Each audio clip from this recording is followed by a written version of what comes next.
Peace to the island, check it out now. From the salad seed to the giant fir trees, we're blowing through the speakers like a west coast breeze. Not the 99, not the status quo. We the 5% tribe with the red groove flow. Deep roots in the soil, eyes on the stars. Vancouver Island vibes in every one of these bars. It's the elite frequency, the top tier view. A little bit of us and a whole lot of you. Elevate your mind, yeah, we're keeping it 100. Welcome everyone to the latest edition of the 5% podcast. And it's not too late. I was only 15 minutes late. You still did well. Thank you. Proud of you for showing up. Welcoming to the podcast as you always, even though he did abandon me on the last one. Thank you for showing up, Tom Warren, almost on time. You did proud work. And as you shall be known in this particular podcast, you are Tom Wood. We don't need to elaborate on that. I would also like to welcome to the podcast Tom Benson, known as Adventure Tom, for the purposes of the Multiple Tom podcast that we're doing. This is the first Multiple Tom podcast in the history of the podcast. First of many, I think. It's like a drum. Yeah. Yes, Tom. I think for a Tom-themed network, actually. Like Oprah network. Anyway, we'll get there. It's another great idea. Appreciate Thank you. that. Yeah, Thank you. that's good. Tom Benson, it's such a delight to have you here. I'm pretty excited to be here. I've been watching what you guys have been doing, and I think it's pretty damn cool. So, yeah. Oh, welcome. Well, look, the thing that stands out so much about you to me is how important your background as a guide and as a mountain person has been to you. So, like, bring me into that world. Tell me a story about you in the mountains. Oh, good Lord. Well, I think, I mean, first off, my reason for being in the mountains, probably more than anything else, wasn't what I thought it would be. I always thought it was about the adventure, being in the cool places. And yeah, those are certainly awesome toppings on it all. But I think it was actually the ability to think and move and slow things down, slow process, and really contemplate. And I think that really set me into that methodology or that way of being, that way of processing things in my life. It was super important. So it's been a real struggle to kind of regain that. Lots of adventure in the mountains and lots of adventurous stories. But So since I want to poke at your beginnings, tell me, like, early on, when was the first time you got a glimpse of that, that mountain life being a place where you were going to gain so much yourself? You may have to cut this out. I don't actually remember. It being, and actually the first place was not in the mountains. It was, the mountains became the place to realize those dreams, but the dreams were formed, from little sort of micro adventures that happened prior to that. Hopping on a 10-speed bike at age 13 and circumnavigating Ontario with a frame pack on my back, like those kinds of adventures. And while doing those, dreaming of, wow, what if someday I was in the mountain? Who set you off on your own at the age of 13 to circumnavigate Ontario? Well, that's super interesting because I look back at that and I go, that was like one of those formative, stupid ideas that I had. Which was like, hey, why wouldn't I be able to, throw all my stuff on my pack, get on a bicycle and ride all the highways in Ontario with another friend. Like from where to where? Oh, man, we went from Ottawa to Sudbury to... No way. Oh, yeah, we went like all over Ontario. That's far. That's like 400 miles. Yeah, and it was like learning how to, I cooked, dropped food in the fire and had to eat it. Got diarrhea and swam in rivers and just had, I had the worst things and the best things all in one trip. I think going to do that trip was what was super interesting because my parents were, they're they definitely had fence posts. You didn't want to get outside of the fences. But what I learned early on is if I had a good argument, I had a way of demonstrating that I had a plan, Yeah. then I could probably get off to do some crazy things. So this thing, I definitely came up with this is how the plan will work. This is how I'll stay in touch. I'll go find one of these at those point rotary phones, throw a quarter in it, call you each day. I'll do this thing, basically laid out the whole plan for them, the route, everything. And they kind of, they could have said no, but I think I did a really good job of talking them into it. I think that one thing, if I look back, that was pretty formative in terms of becoming, an entrepreneur. Like that whole, I think I can do it. Here's my plan. Let me talk you into it. I'm going to go. It's going to suck. I learned a ton. I'll come back. I'll reinvent whatever the next thing is going to be, and away I go. And that's really been the story of. Huh.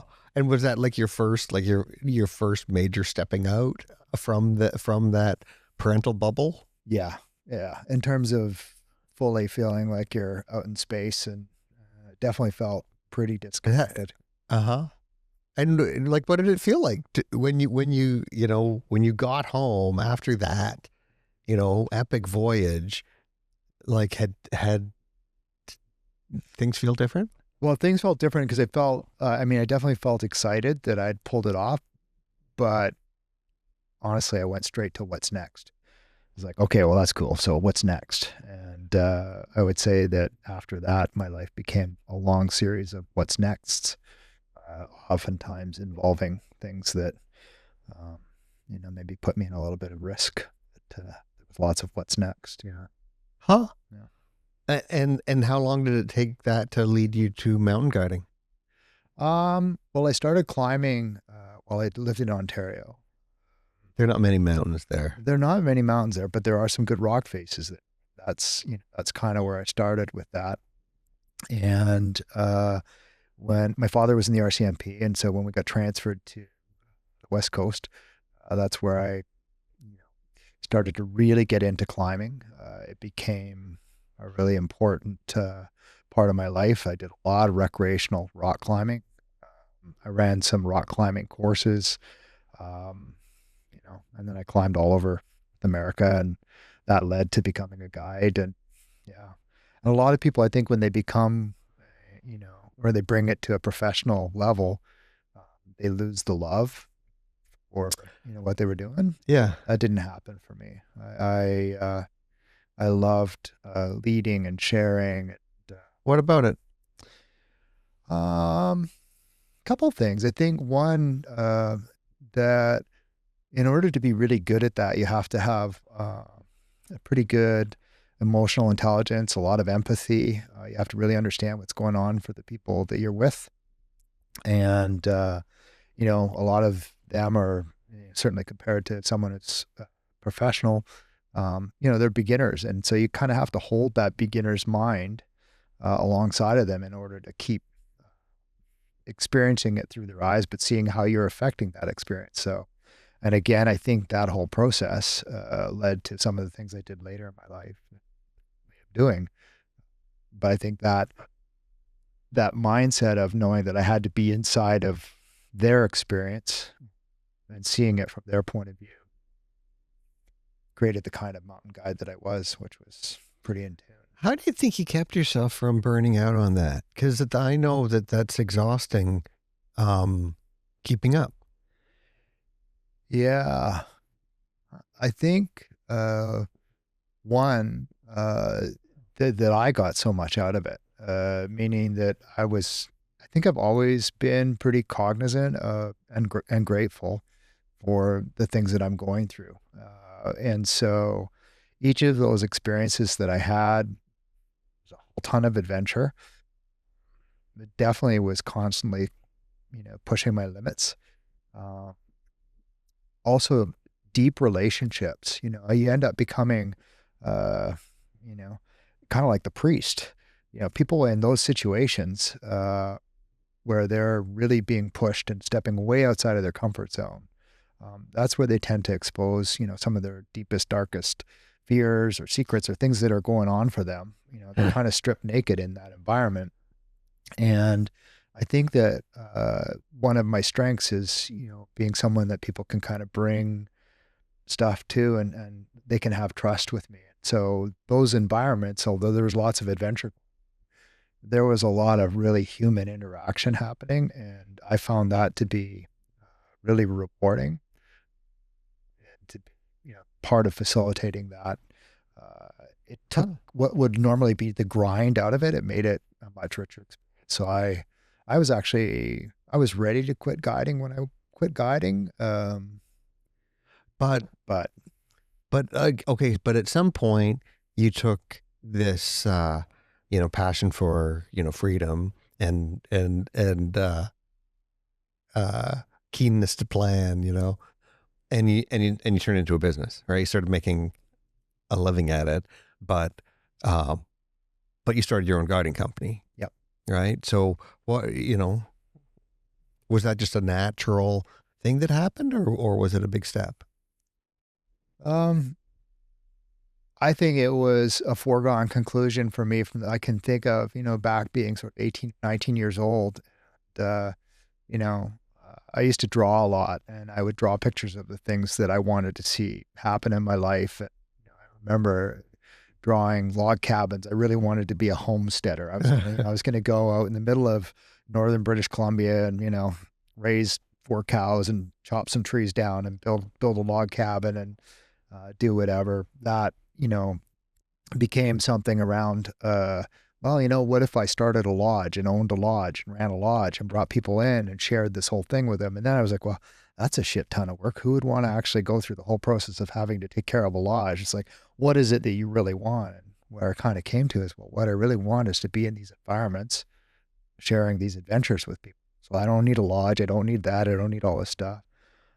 So that path was going. And then, seeing it as a business potential was, it just seemed like a natural progression.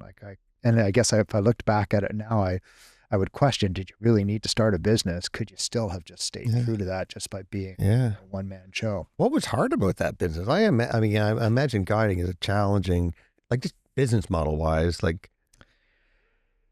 Yeah, it's business model wise, it's, there's not a lot of guiding companies that do particularly well. It's definitely a lifestyle business. You can do reasonably well in terms of you can put food on the table most of the time. Christmas anyway. Christmas major holidays. Yeah, if you stole it from someone else. So you usually break in at night, goes take the food out and make up for kids. Jerky for Thanksgiving. Everyone.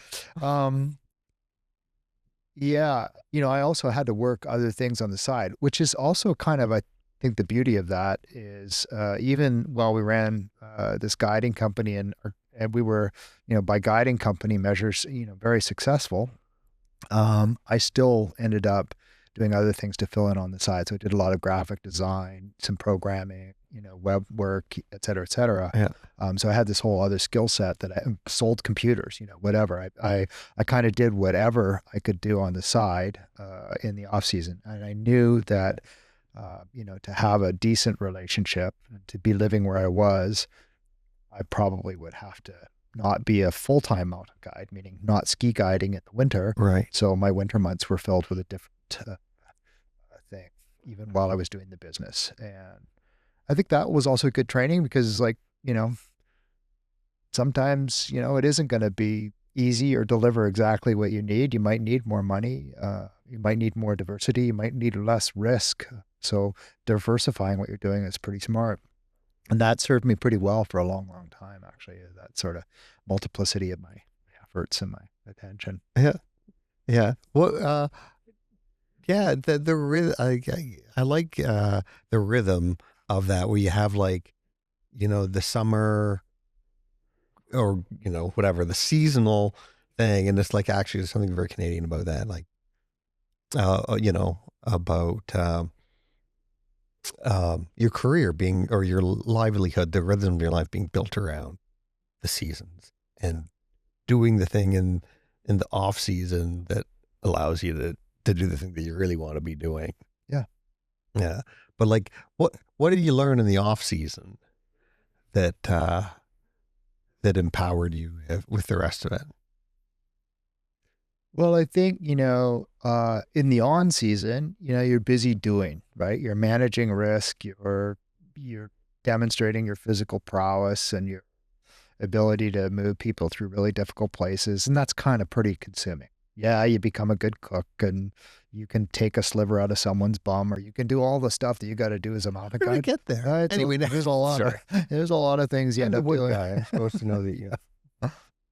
But in the off season, is probably, if I look back at that, that's where you hone the business acumen. That's where you hone some of the, more intellectual skills that you need, not just for the business, but say in life.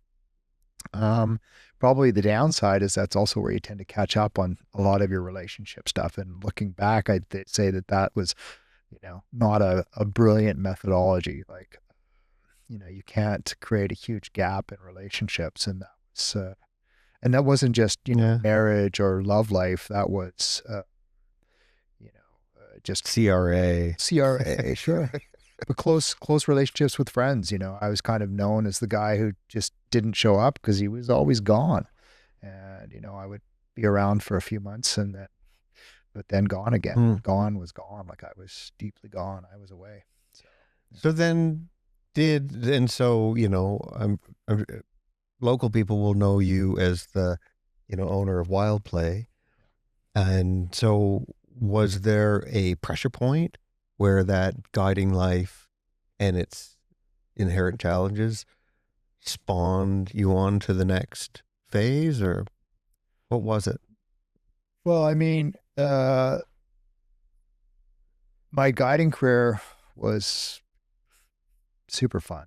And I would say at the tail end of that, I was doing pretty high end stuff and was really enjoying that. I had some real challenges in my marriage, in my fatherhood, just in terms of being around and what was going on in my family at the time.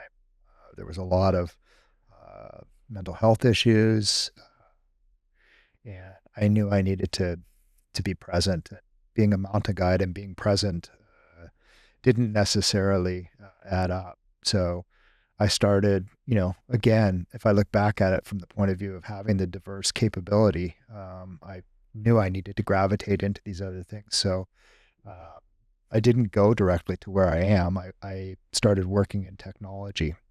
So I migrated out of being a guide, ended up doing a couple of consulting gigs, and then got, sucked into a large part of a technology company running a very big team and doing amazing things. I learned a ton, but it was totally not at all like where I'd come from. Yeah. And when that thing blew up, I was laid off. I got a fantastic severance package, and I used that to buy myself the time to think through what I was going to do next. And this latest business came out of that. I also learned to paraglide that same year. Like it was just like, okay, I've got this money, I've got this time, I'm going to let it fall in place. And this was, and actually it was a conscious decision of like, I knew I could make money in technology, and technology, I understood it well enough to go at it. But it also didn't feel like it was a calling. It didn't feel like I was on purpose. Versus what. So when WildPlay like coalesced out of the primordial ooze of your earlier life, like what were the things that it had to be to scratch your itches?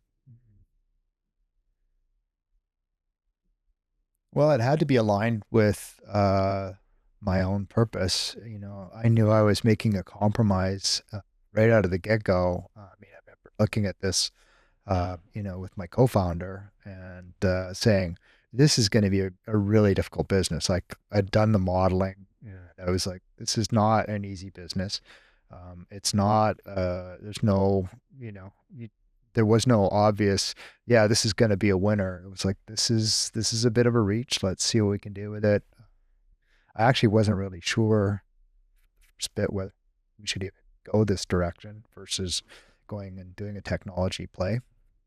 But what locked it in was this was totally in alignment with my long-term purpose, what I could see as my reason for being here. And yeah, so if it could fit that, then it would work. And if it could fit that and it didn't work, that's also okay.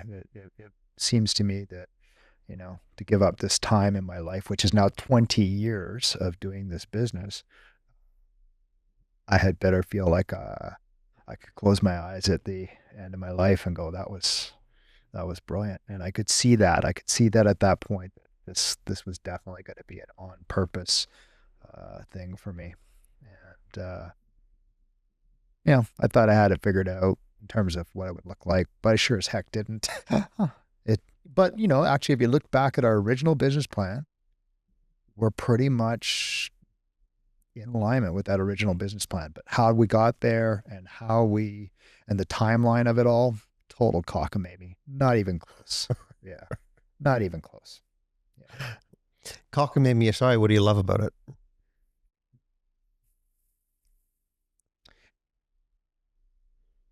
The two things are, well, it's really just one thing. It's the effect on the growth of the people. And I would say if I was splitting that into two, it's both external and internal. I think the obvious thing that we see and that I love is the fact that we make a real difference. People come to the parks, they experience something that takes them outside of their comfort zone. And the feedback that we see, pretty solidly is that folks understand something about themselves that they didn't know before they started with us. They come away thinking that maybe they can do the next thing, whatever that next thing is. They feel more empowered, more realized and able to. And internally, it's kind of the same thing, because I think, when the environment has this kind of vibration to it, this energy to it that is built around that kind of purpose, the internal message is very similar. And so folks that are working inside the company also pushing themselves, which means we can work with people that are, they don't need to have 20 years experience or 10 years experience. They can start little young, away they go. Like I know, you've got a great tagline, play more, fear less. Yeah. When did you, like, how long did it take you to come up with that? When did that appear? That idea crystallized for you? Well, what was before that one was primal fun and gains. And the whole idea behind that was, that we've kind of lost something, that we need to be more primal in our approach to our lives. And having a little fun along the way is important. I think what really drove that was, quite frankly, seeing just how much fear there is actually, and that it's kind of perhaps the worst thing we're facing in our society really right now. Is the fear driving a lot of our decision making, a lot of our ability to be manipulated, et cetera. And that tagline was meant to actually speak to that. It's meant to speak in a tongue-in-cheek way to the company's purpose. And we know that by getting people out it's very difficult to sell people on the concept of like, hey, come here and do this thing that will make you better. People don't generally, that's not a big seller. So the whole thinking there is like, if we can just get you to come out and play and push yourself a little bit, we won't even necessarily talk about pushing yourself. You'll kind of have that feeling. You might feel a little nervous. You might feel a little afraid. But if you come out and do that and you go through this process, you're going to fear less at the other side of that. So the tagline was really just. So it's relatively recent that change, or gosh, I think it's probably 10 or 12 years now. Yeah. And was that like a company retreat session? You came up with that, a marketing company? No, it was me sitting down and going, you know what?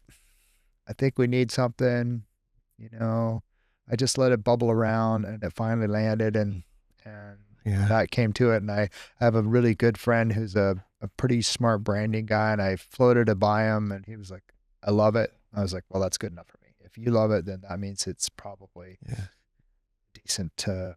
It's so true line. because you can like write out long paragraphs about what your company is about, and then to come up with 4 words that like have so much punch. That's Yeah. yeah, it's magic. Yeah, I'm really happy about it. Yeah, it's I love what it says, what it means, and it works again internally and externally. Yeah.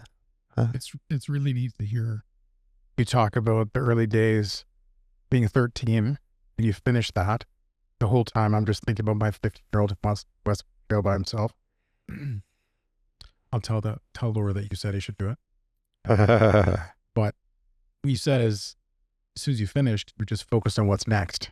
And then, of course, fast forward, and for business, to focus my next, which is the same, is focus on what's next. Yep. Really, really neat to see that carry through.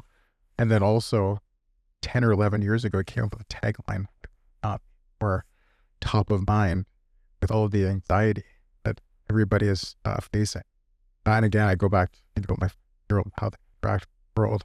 You know, like it's pretty remarkable to think about where you got into, how early you came up with that tagline.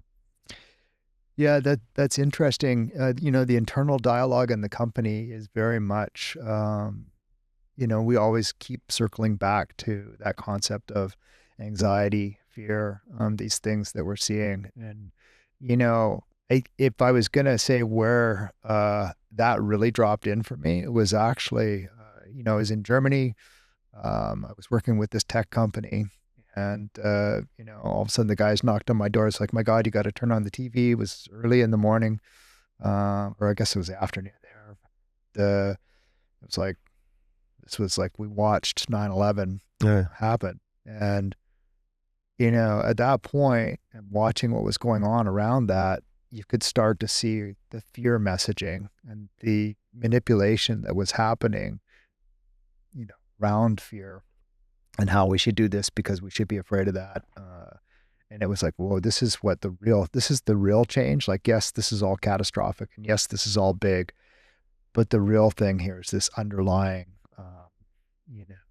allowance for fear to take, the front stage. And today we've gotten it to all new levels of like insanity. Okay, so what you're just reminding me of, like, fear is a tool, and what I'm thinking about just earlier, when you were talking about bringing people into the mountains, yeah, and how it was like, holy shit, I'm gonna die today, and so I'm gonna confess myself to Brother Tom here. He was literally doing the 5% podcast on the mountain. yeah, right, but just that.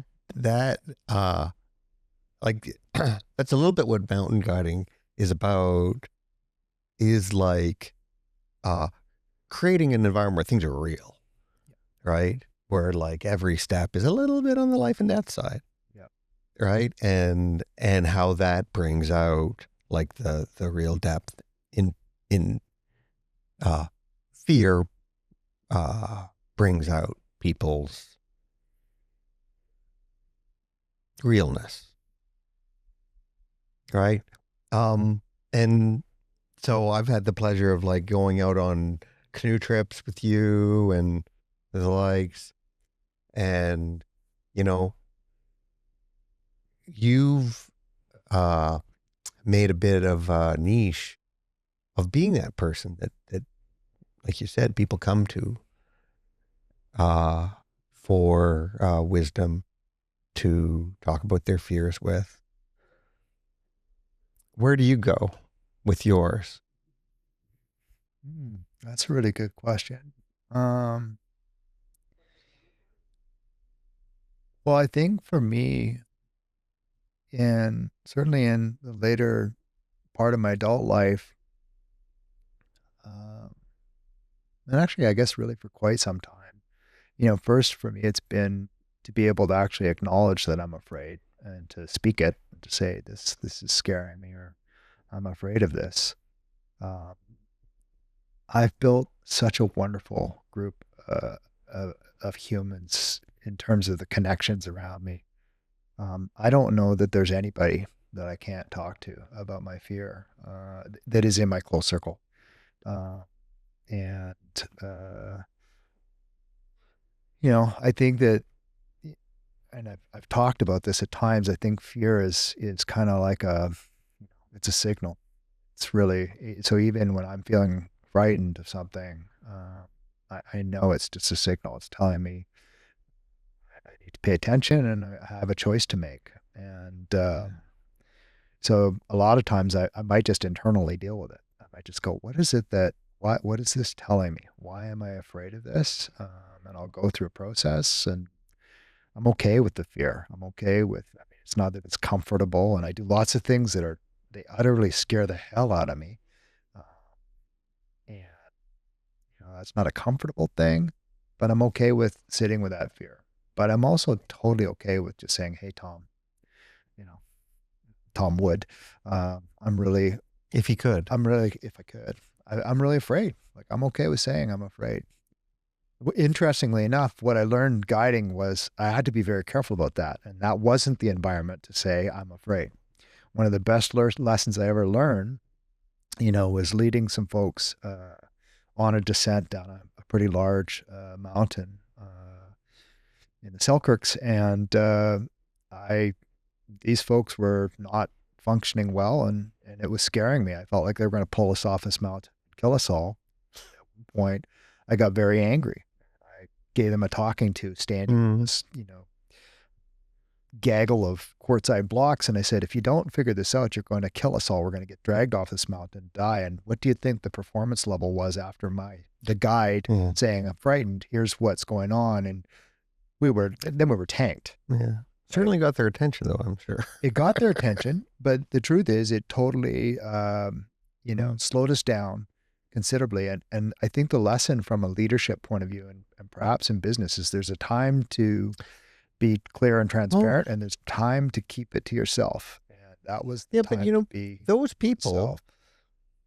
those people were probably, overconfident because they were relying on you. And when they saw fear in you, they knew that they were suddenly responsible for their own shit. Yeah. Right? Yeah. It would have been great if they'd figured that out in the living room without us still having to make it down another 2,000 feet of descent and work through the dark. So yeah, that realization probably, in fact, I know that realization was a difficult one at that moment.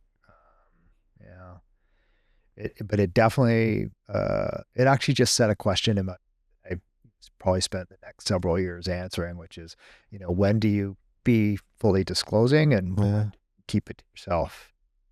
Yeah. Sometimes, and so to me, that comes to trust as well. And that there's a real relationship with trust there. It's like, when you have the trust, you can be fully disclosing.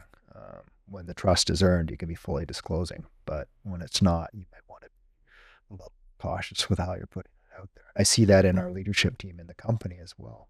It's like, okay, the level of trust as we work together and as we push boundaries together is growing. So now, we can bring stuff out into the light that's maybe normally would have I just would have sat there and had my own, pants filling, concept of the whole thing.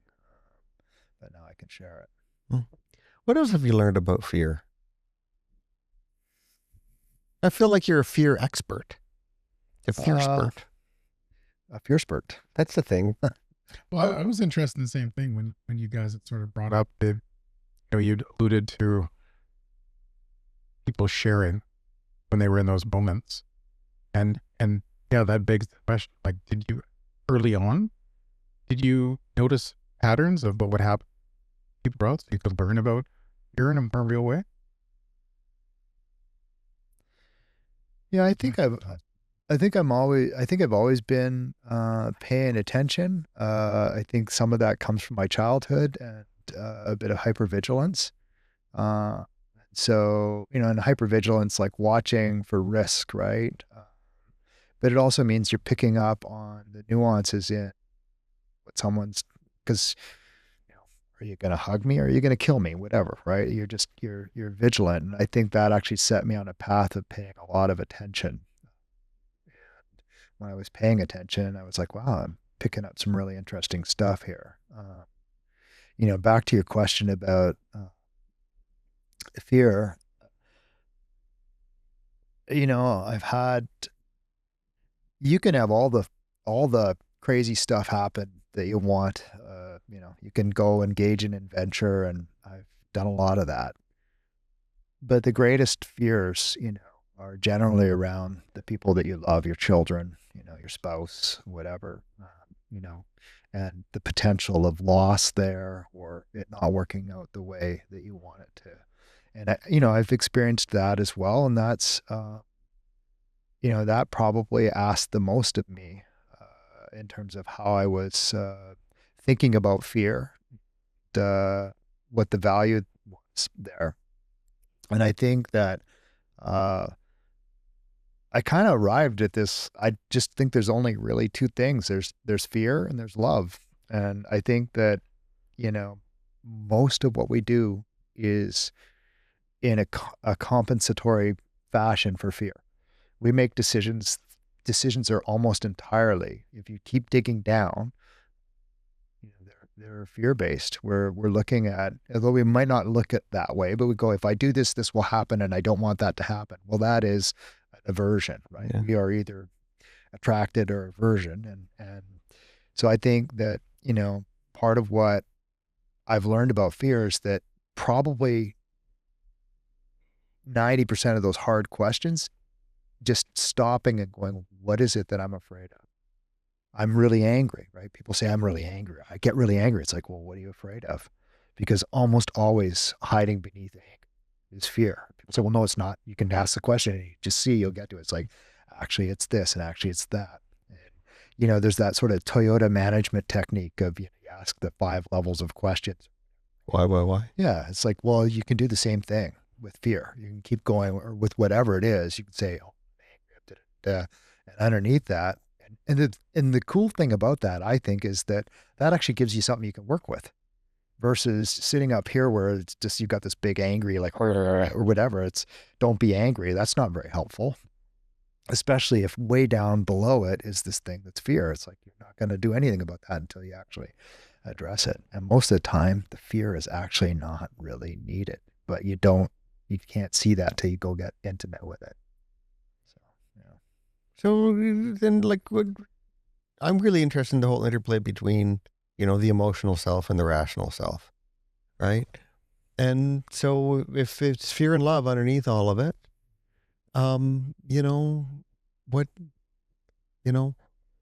what do you do with your rational mind?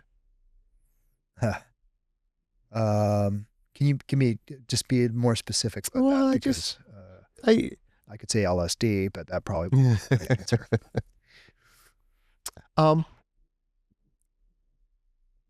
We have those base emotions Yeah. that we're struggling to understand and harness and control as humans, right? And our only tool to manage those is our rational mind, right? But the emotional brain is in control. And, and that's the way I see it. I see this dichotomy between two brains, and the rational brain is always trying to catch up with what the fuck is going on here, right? And I just wonder if you've got a perspective on that, because you've spent so much time thinking about it. Yeah, I do. Thanks. That's good context. That was a really shitty question, but we got around to it eventually. No. I think,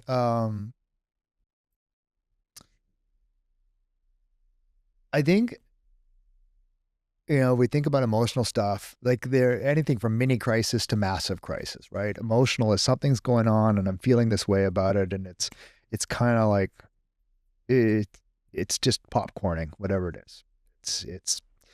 It can be fast, it can be big, it can be little, it can be all those things. The rational mind, to me, is the interjection of perspective and perception. And I think that you can't do that well if you don't practice that a lot. You can't expect in crisis to do the thing that you haven't trained yourself to do. You have to have done that, all the way through. And I think that that is where, discipline, the mundane discipline of discipline, right, pays off in those moments of emotional crisis, whatever they might be. And I think, there's a ton of great, philosophical disciplines out there. I think Stoicism is brilliant. I think that that in terms of its core value, if, in terms of Yeah. the very simple part of interjecting a different way of seeing things, of rationally interpreting things, I think it's a super valuable philosophy. But again, I think you need to be doing that every day. And I think as the other thing is, I think we sell ourselves short in terms of the time we spend on ourselves. I think every day is, I spend time on that every single day. Yeah, just doing the work. And it makes me calm. It makes me calm in the face of some pretty incredible things, whether it's flying a paraglider and having the sphincter the size of the peanut because the whole thing just folded up above my head and I need to actually be, rock solid there, or it's that, something's going on, or my wife is presenting me with something that's actually, scaring me or whatever. It's like all of those things. It's like, it's that ongoing preparation. When did you discover Stoicism? Do you remember? Well, bits and blobs of it, probably in my early adulthood. What's interesting is that both my boys at one point said, "Dad, you're a Stoic." And I thought they meant, "Well, you're Stoic. Like you could just put up with anything." Don't they deliver babies? Well, they were ahead of me. They were actually, they were already, well versed in Stoicism and a bunch of different philosophical texts. And so that probably would have been, 10 years ago and at least. And, I've probably been studying bits and blobs of that along that 10-year period. And that has only really accelerated that and spiritual investigation, like really looking at the larger questions of, why am I here? What am I doing? Purpose, identity. Yeah. Spent a lot of time navel gazing. Well, what do you get the most out of Stoicism? What's the kernel for you that you come back to? I think the number one thing out of it is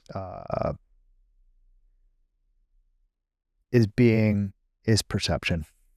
It is slowing things down enough to allow myself to guide my perception, not just to gut react. So your own control of your it's there's a Stoic saying, which is, if you don't believe you've been hurt, you won't feel hurt. And if you don't feel hurt, you haven't been. And if you looked at that and you looked at human woes, right, 90% of where our challenge comes from is we think someone's done something to us. That wasn't at all their intention. Yeah.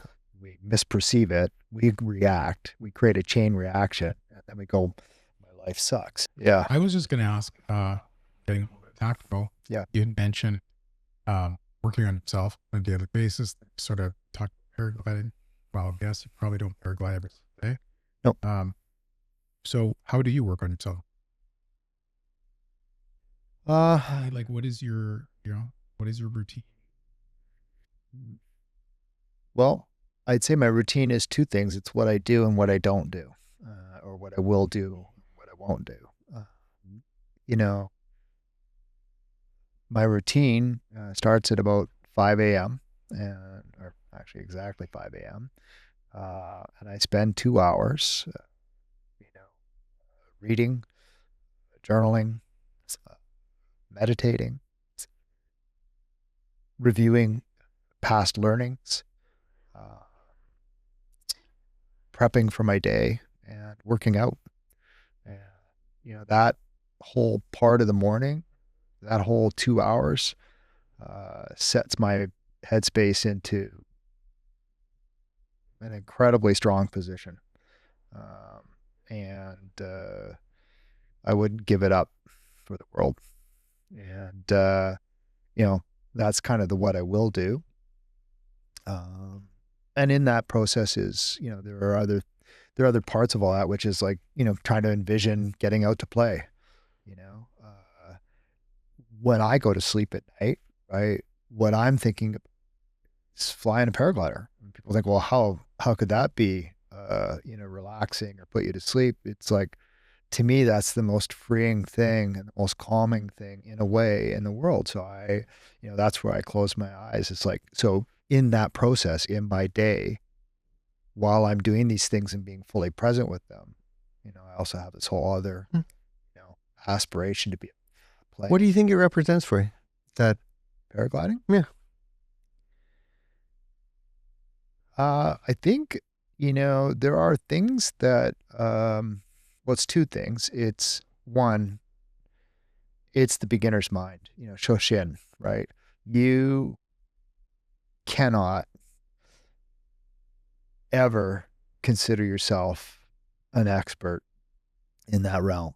It is, unless you can have the combined knowledge and skill of, a millennia of bird, uh, capability, you're constantly going to be learning in this very difficult to read environment, very, changing conditions. It is really, really difficult.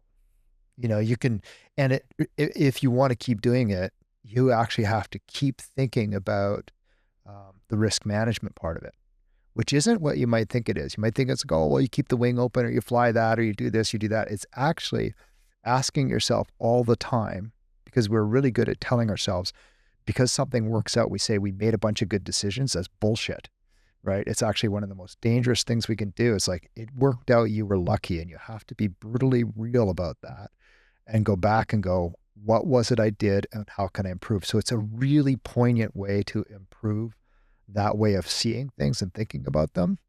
But the other side of it is that it can be the most disturbing thing in the world, meaning it's terrifying at times. There's nothing, they say the only thing worse than being on the ground wishing you in the air is being in the air wishing you were on the ground. And it's true. But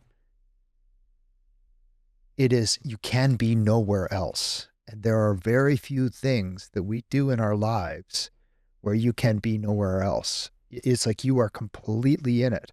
There is no time for, what about that appointment I was going to have with so-and-so, or what about my worry about the business it's gone. You are completely focused on what you're doing. So I find it's kind of like a very high pressure, high speed, highly rewarding meditation session. So I can come back from flying and be Mr. Calm for like 2 weeks, because it's just I had a moment of, sitting in the divine, because it was just utterly clear of everything else. And nature gives us that. Nature can give us that. There's all kinds of things where we can get that kind of stuff from. But paragliding is it's all rolled into a very compressed situation. So, that's kind of what I get out of it. the word divine is really powerful. Yeah.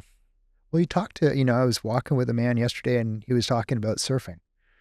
He's talking about, just being engaged in the flow, right? And how like the flow of this whole natural environment, we're out of touch with that generally, right?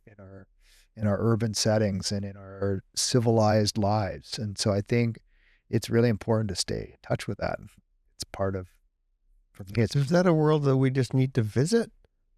Or is that a world that we need to aspire to filling more of our day? Well, I might be the wrong guy to ask, because for me, it's such a deep part of my value set. I know that if I don't spend the time there on a regular basis, I'm going to hurt.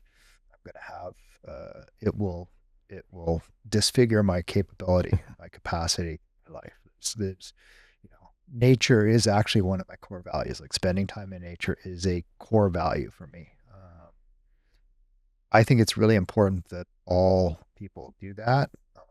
I think there's a lot of healing and grounding that comes out of being in nature. And so yeah, I think you can visit it. Uh, and hopefully it's just like eating ice cream. It's going to be addictive, and I feel like you need to visit it more and spend more time in it. That'd be great. If that's the best you can do is just visit it once in a while, that's awesome. It's better than not getting there. So yeah, but yeah. Mm. And is WildPlay, like, are your parks? Is it? Do you think? What does that represent to the people who go out to them? Well, there's always an element of being in natural space. You know, we've built parks where, you know, we've gone into a place that was pretty disturbed, and that, you know, actually planted trees and grown the nature up around this thing that we've put in place, which is kind of cool to be able to be 20 years in to see trees now that are mature, big trees that have grown up around these parks that we've created. But I think, you know, again, one of the company's core values, you know, is taste the dirt. You know, it's kind of like get in there and get dirty and be close into nature. And, you know, the thinking of that is that, and we see this when we try and work in urban environments, is like, you know, a lot of people are they'd rather see a forest be a museum than a place that you have a relationship with. And I think the latter will not save those forests, right? If you think about it, right, we're going to fight for the nature that we have a relationship with. If we don't have a relationship, we're not going to feel any need or emotional attachment to stewarding it. So that's an important part of what we do in WildPlay, is we try to create that relationship for people where they have an experience. You know, they've actually been around the trees, they've been up in the trees, they understand how it feels to be out there in the rain, they understand how it feels to what it smells like, you know, et cetera.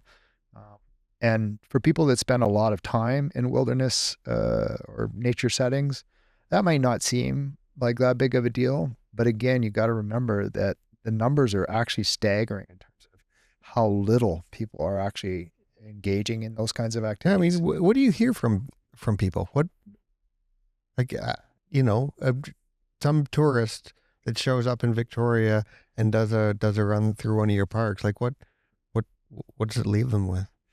Well, I mean, as I said earlier, there's certainly the accomplishment part of it. You know, they feel accomplished that they did this thing that they, you know, almost always they've had to push themselves. But what's kind of surprising, and I think it's, you know, and particularly in British Columbia, we see this where, you know, we are a bit spoiled, right? We take for granted what we have. So we think, oh, it's just this, you know, it's a Douglas fir forest, and, you know, it's got bushes and dirt and rocks. You know, we might feel really good about that, but it's kind of commonplace for us. So many people are like, oh my God, it was like we were in these big trees, we were up in the canopy, you know, the tree was moving, we could feel this was going, like you know, for them it's an entirely different experience that they're expressing back to us. And not just that, they're having an experience with other people in that environment. It's one that you know, they're not going to get it any other way, right? And they're very proximal. So yeah, we definitely hear a lot about people having, you know, that expression of having the connection with nature, but also with each other in nature. And that's pretty important. Well, I've been to two of the parks, the closest ones, obviously one here and one in Nanaimo. Yeah. What are some of the identities? Like, I imagine I mean, I know just locally, they're two very different parks. Yep. What are, beyond the two I've been to, what are some of the identities like at the further afield? Well, I mean, Niagara Falls is pretty obviously, you know, Niagara Falls.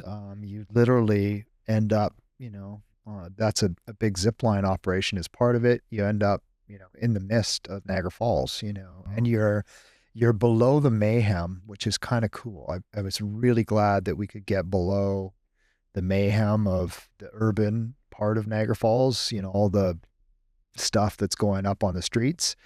In our operation there, you end up right down below the escarpment. You're actually, it's like you're going through a Jurassic Park scene. You're laying mist at the base of Niagara Falls, so it's kind of cool. Jones Beach in New York, you're out on this big, beach setting that has been sort of repatriated into its natural state now through our being there. So you're at the edge of the Atlantic Ocean, and everything that's going on there, and it's weather, and you've got this stuff that's grown up around our park that we built there. Most of the parks have a similar thing. They all have something very different about them, though.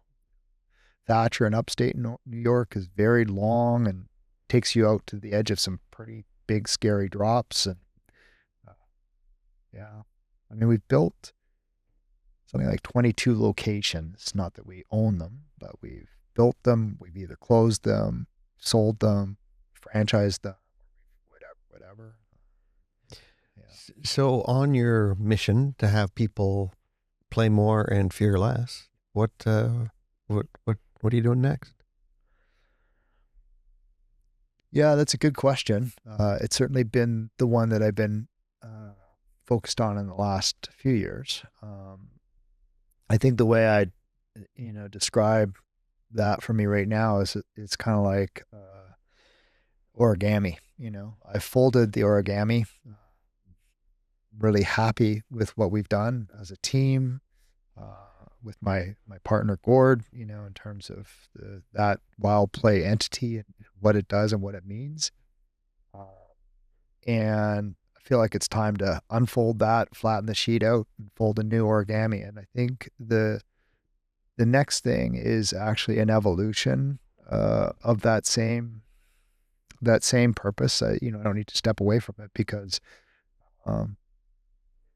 it's who I am. So it's great to be able to operate in that environment. Is to focus more on the relationship between living and dying, and helping folks to have a healthy understanding and relationship with the concept of death so that they can live better. And that's probably a much more complex thing than we would get into here now. But I would really like to see and will and am in the process of putting together efforts that would see a different way of approaching the facilitation of the dying process and helping folks through that, and then creating something that brings that back into the living process. That's kind of where I want to go in the long run. It's a bold vision, brother. Yeah, I know. Look forward to seeing what you bring to the world. Yeah, exciting. Yeah, cool. Well, I think we're going to sign off. That was really wonderful to get to know you and hear more about what fuels you. So yeah, thanks. thank you very much for having me. I don't think that was very businessy, but there you go. It's fantastic. Yeah, thanks for having me.